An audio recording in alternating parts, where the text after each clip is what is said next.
All right, let's talk about something fascinating.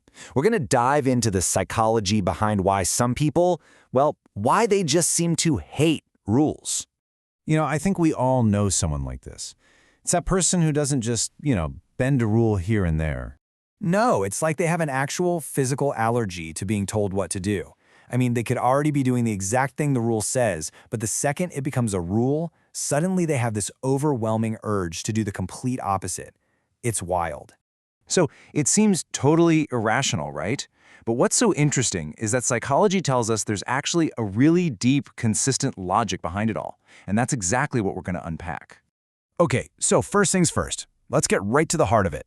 This whole thing, it's not really about just being difficult or trying to be defiant. It's actually about something way more fundamental. It's about their identity. And that brings us to this really key idea called identity threat.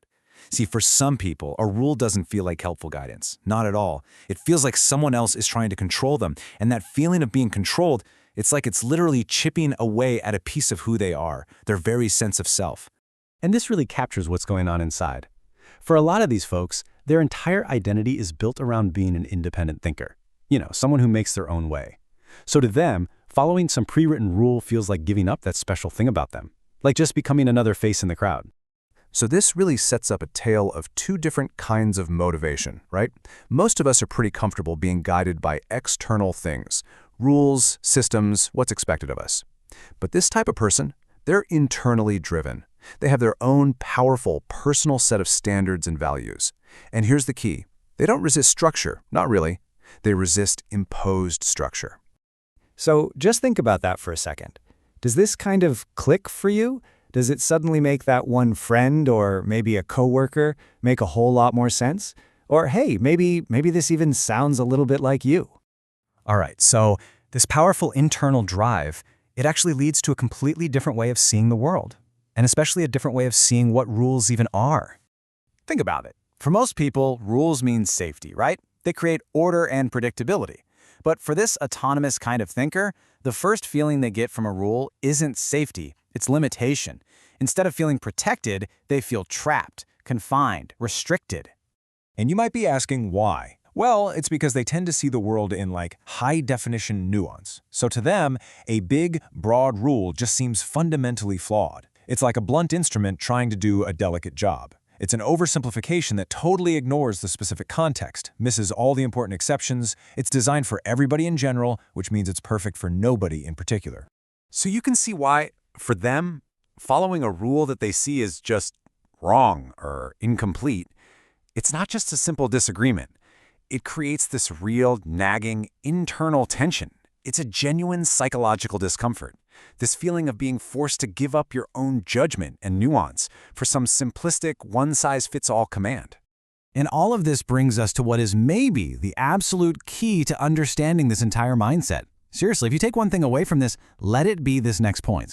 So what is that key difference? Well, it all boils down to one incredibly powerful idea. And here it is. Choice is more important than the outcome. Let that sink in. The how you do something matters more than what you end up with. For them, the freedom to make their own decision, the process, is valued way more highly than whatever the final result is. And this next part just sums it up perfectly. Get this. They would rather fail on their own terms than succeed by following someone else's rules. I mean, think about that. A success that comes from following orders can feel totally empty for them. But a failure? If it was born from their own choices, that failure is still, in a strange way, a win. It's a validation of their autonomy. Okay, so let's start to tie all these threads together. Because once you understand this, you can completely reframe how you see these kinds of people. What we're really looking at here isn't just a rule breaker. It's an autonomous thinker. And here's what that profile looks like. They value their independence. They're internally driven. They think in nuance. They're actually pretty tolerant of uncertainty. And above all else, they prioritize choice. So really, the biggest shift in perspective is right here. Instead of seeing what looks like simple defiance or even disrespect, try to see what's really there, a powerful internal drive for autonomy. And when you see that, it completely changes how you can interact with that person and maybe, just maybe, how you understand that same little impulse inside yourself. So, after all that, what should we really take away from this? Well, I'm going to leave you with one final thought to chew on. While this way of thinking can definitely cause some friction, that same powerful drive for autonomy, that's also where innovation comes from. It's the source of creativity, of challenging the status quo and making things better. So the real question for all of us is, when we feel that same need for autonomy inside ourselves, how can we recognize it and harness it as a strength?